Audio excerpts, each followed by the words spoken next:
Шановні пасажири, аномальний притулок радий вітати вас в рубриці оповідок. І цього разу ми вирішили розповісти про те, як створювали метро. Бажаємо приємного перегляду. А супроводжуватиме вас сьогодні Дмитро Рибаков. Обережно, двері зачиняються. Наступна зупинка...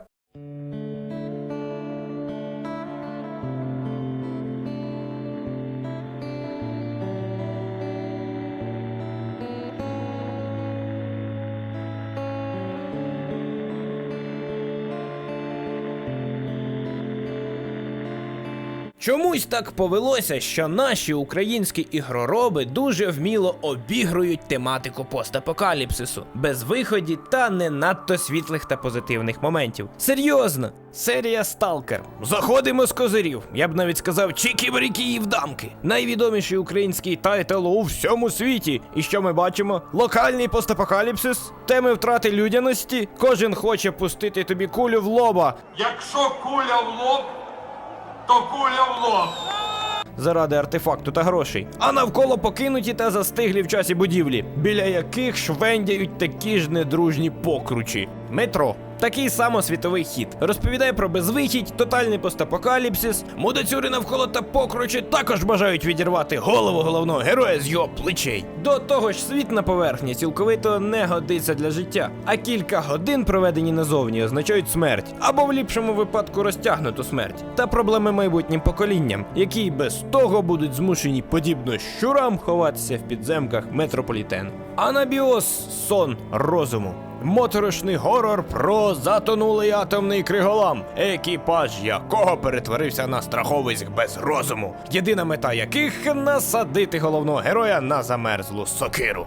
You are empty – горор про невдалі експерименти Радянського Союзу, від яких утворився локальний постапокаліпсис з напівмертвими червоноармійцями та іншими пролетаріями. Звичайно, насадити головного героя вони також бажають, цього разу на багнет.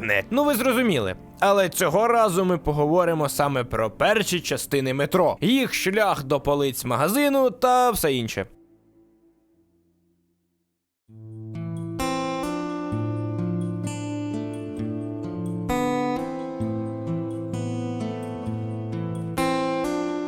Розпочалося становлення метро у 2002 році на Росії. Молодий 22-річний журналіст Дмитро Глуховський в черговий раз отримав від видавця відмову в оприлюдненні його роману про виживання в московицькому метрополітені. Відмовка щоразу одна й та сама. Занадто похмурий фінал, в якому головний герой Артем ловить шалену кулю в голову. Бачите, це занадто навіть для історії, яка і без того наповнена депресивністю. Розчарований видавця, які намагалися вказати автору, як йому треба завершувати його ж твір, він наважується на дуже нетиповий крок – оприлюднюватися самостійно в інтернеті. Сам видав насправді існує давно і, наприклад, українські письменники ним часто користувалися, особливо в умовах радянської цензури. Але, як ви можете знати, інтернет у нульових був радше рідкістю для більшості населення. Дмитро все ж ризикнув та навіть залишав посилання на музику, яка б додавала автентичності під час читання роману.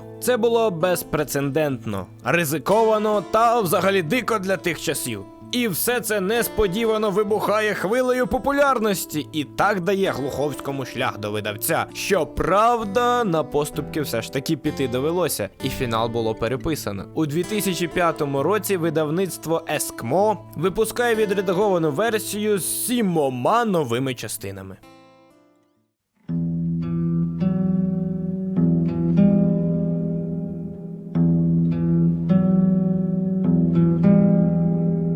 Близько 2006 року в GSC Game World відбулися суттєві кадрові перестановки. Точніше, Андрій Прохоров та кілька інших співробітників конкретно так розійшлися з баченням Сергія Григоровича щодо зарплатні. Не дочекавшись повноцінного виходу «Тіні Чорнобилю», вони пішли, гримнули дверима та прихопили серцевий код X-Ray Engine, який, власне, був створений Олесем Шишковецьким. Вони твердо вирішили створити свою студію, яку назвали 4A Games на честь ініціалів 4 засновників: Андрія Прохорова, Андрія Ткаченка, Олександра Максимчука та Олеся Шишковецького. Технічно це 2А та 2О Games, але вони взяли свої російські ініціали і в результаті отримали 4A Games. Хоча технічно Олесь за паспортом Олександр, та це не скасовує літеру О в українських ініціалах. Маємо, що маємо. Можливо, навіть і на краще. Власне, особистості засновників студії вельми цікаві. Андрій Прохоров – людина, яка на запитання, ким ви бачите себе у майбутньому, яке ставлять в школі всім випускникам, відповідає: художником як батьки.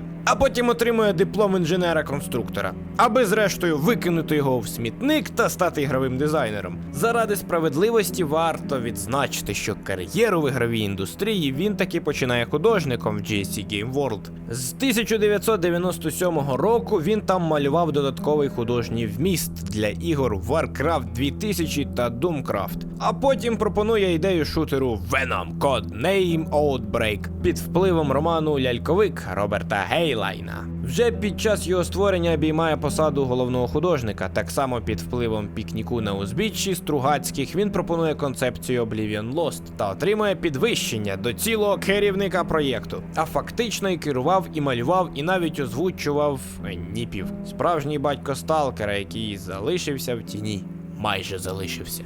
Олег Шишковцов та Олександр Максимчук і їхні пристрасті за рушієм. Двоє айтішників-програмістів, які, власне, і створили підґрунтя сталкера, тобто рушій X-Ray Engine, та легендарний A-Life, який і досі тероризують модмейкери. Вже працюючи в 4A Games, вони створили рушій 4A Engine. Тут важливо зазначити, що ранні збірки метро майже не відрізнялися від Stalker. Варто просто поглянути на графіку, руки головного героя та ліхтарик з характерним візерунком в стилі Бетмена. А якщо в метро вихід покататися на буханці, то невільно отримаєш в'єтнамські флешбеки з керування машинами в модах на Сталкер. Але це вже особисті примітки. Сергій Григорович це теж помітив і вже був готовий спустити на молоду студію адвокатів, але минулося. Втім, фактично створення цими двома рушія X-Ray Engine почалося не в GSC. Олександр Максимчук працював в GSC з 1995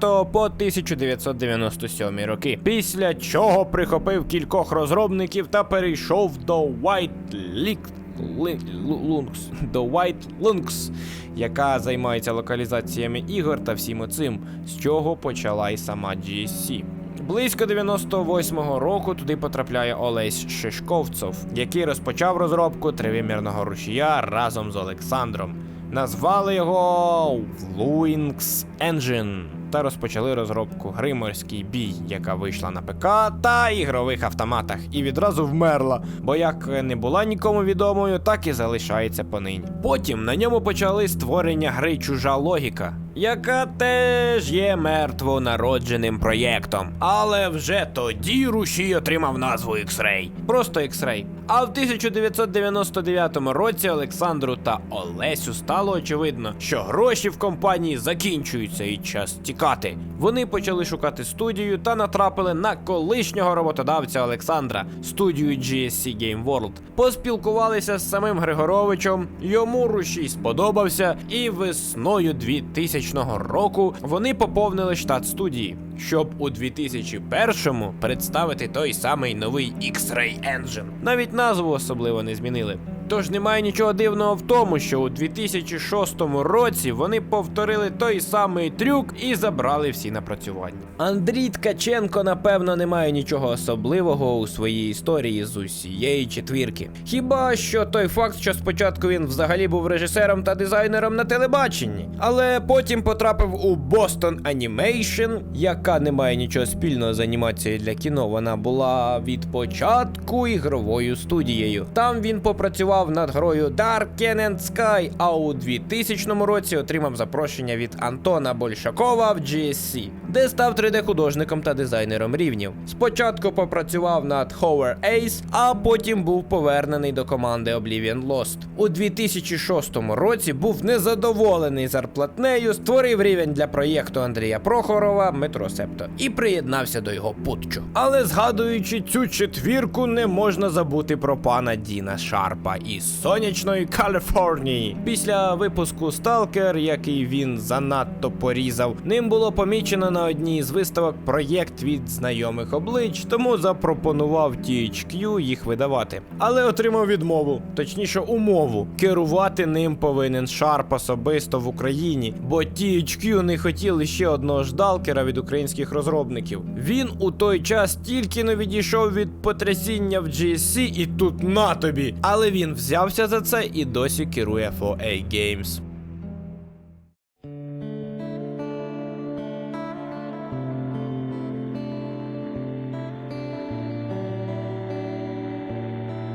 Недаремно було згадано, що Андрій Ткаченко зробив перший рівень для метро, ще бувши в GSC. Так, романом Глуховського вони зацікавились давно, точніше зацікавився Андрій Прохоров. І перед звільненням він домовився з ними про ігрофікацію роману. Тому 4A Games створювали далеко не з ціллю ткнути пальцем в небо. У них була невелика команда та проєкт. У 2019 році в рамках відео щоденників розробки Metro Exodus згадувалося, що ранні дні розробки кількість людей нараховувала близько 20, а працювати доводилося у маленькому темному офісі в богом забутому місці з обмеженими ресурсами. Це майже пряма цитата раптом що. До речі, звання колишній розробник Stalker стало чимось з розряду «Та ти вже допік!» після розвалу GSC у 2011 році. Але 4A могли створити імідж завдяки йому ще до всього цього гайпу. Фактично, анонс Метро 2033 відбувся вже після виходу майже усієї трилогії Сталкеру. Серія вже була відома, і враховуючи її скрутне становище в той час, це завдання могло б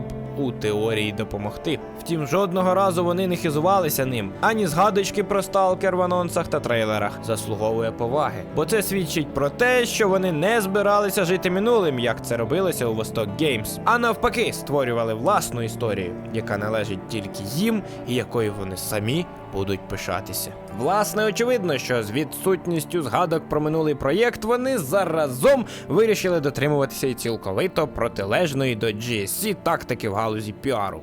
Ні для кого не є таємницею, що Яворський з командою своїми обіцянками створили навколо Сталкера величезний гайп, а от щодо реалізації всього нарозказаного не придумали. Молода студія не хотіла повторювати цих помилок, тому відразу відмовилась від величезних амбіцій, тверезо оцінюючи сили, яких вистачило тільки на лінійний коридорний шутер. Поставало лише питання фінансування, бо в них було все, що потрібно для створення гри, окрім головного – грошей. Розв'язувати це питання почали на E3 2006 року, куди ігротворці привезли демку. Фінансування проєкту гри до тієї миті йшло за власний кошт команди, але він стрімко закінчувався. Тож їм був необхідний видавець, без якого нічого б взагалі не відбулось. І можливо так би і загнулося усе, якби не випадок. Саме на тому E3 їх помітив Дін Шарп, який допоміг домовитися з THQ. Після цього розробники замовкли на довгих 3 роки, до 2009 року. Того року вони офіційно анонсували гру, і видавець пообіцяв реліз у 2010-му. Тобто розробка йшла близько 4 років. Це і не багато, і не мало, враховуючи, що паралельно новостворена студія налаштовувала свою внутрішню роботу та створювала рушій 4A Engine. Руші взагалі нашпигували всіма можливими модними трендами тих часів, такими як теселяція або фізікс від Nvidia. Та ще й до цього всього подружили його з консолями. В березні 2010 року, як і було обіцяно, гра вийшла та сподобалася аудиторії, за що навіть отримала 81 бал на Metacritic. Але проблемою стали гроші, бо THQ не сподобався рівень продажу гри, і вони оголосили Metro 2033 фінансовим провалом. Зазвичай після такого продовжень чекати можна приблизно через ніколи. Сталося таке фіаско в першу чергу через величезну прогалину в політиці видавництва. Вони зробили велику ставку на успіх, але забули вкластися в достатню кількість реклами. Втім, саме теплий прийом аудиторії зіграв ключову роль у створенні сиквелу. Можливо, тут ще були використані зв'язки пана Шарпа з керівництвом THQ, але про це хроніки мовчать. 4A Games трішки підтягли свої навички, видавець зробив висновки з невдалої піар-кампанії та зрештою дав зелене світло продовженню.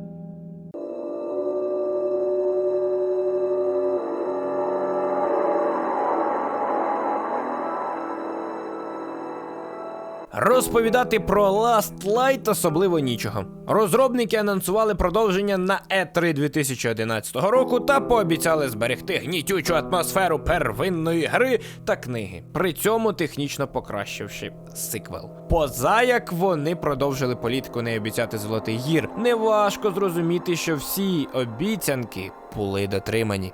Єдиною важливою подією за час розробки стала несподівана смерть їхнього видавця компанії THQ. Студія після цього відчула себе на місці розгубленого Траволти з серіалу «Кримінальне чтиво» і швиденько уклали угоду з Deep Silver, який досі є їх видавцем. Гравці змогли пограти в неї у травні 2013-го і так само високо оцінили продовження, а саме у 82 бали на метакритиці. При цьому нерідко звучать твердження, що більшість гравців подобається найбільше саме Last Light, після Екзодусу, звісно. А яка саме частина подобається найбільше вам? Чекаємо в коментарях. Після цього було зроблено редукс-версії, про які говорити власне нічого. Це звичайний ремастер, який вони зробили, бо продовжували роботу над своїм рушієм, доводячи його до ідеалу, який ми побачили у 2019 році.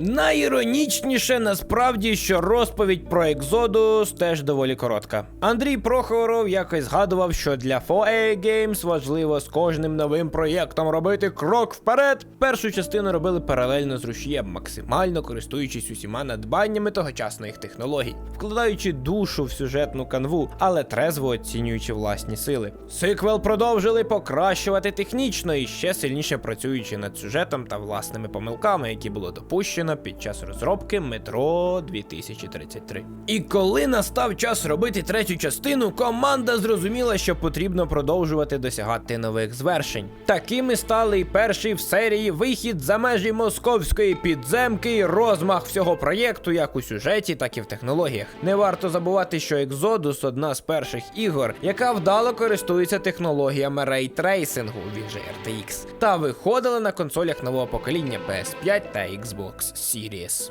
Але під час розробки сталася одна дуже сумна новина. Андрія Прохорова вразив інсульт на стадії бета-версії Екзодуса, і він фактично вибув з усього процесу. Команда була змушена самостійно допрацьовувати гру, і Андрій дуже через це переймався, але одночасно був певен, що в них усе вдасться здійснити в найкращому вигляді, бо в студії панує дружня та тепла атмосфера. І коли він проходив гру, то щиро радів за своїх, навіть не колег, справжніх друзів.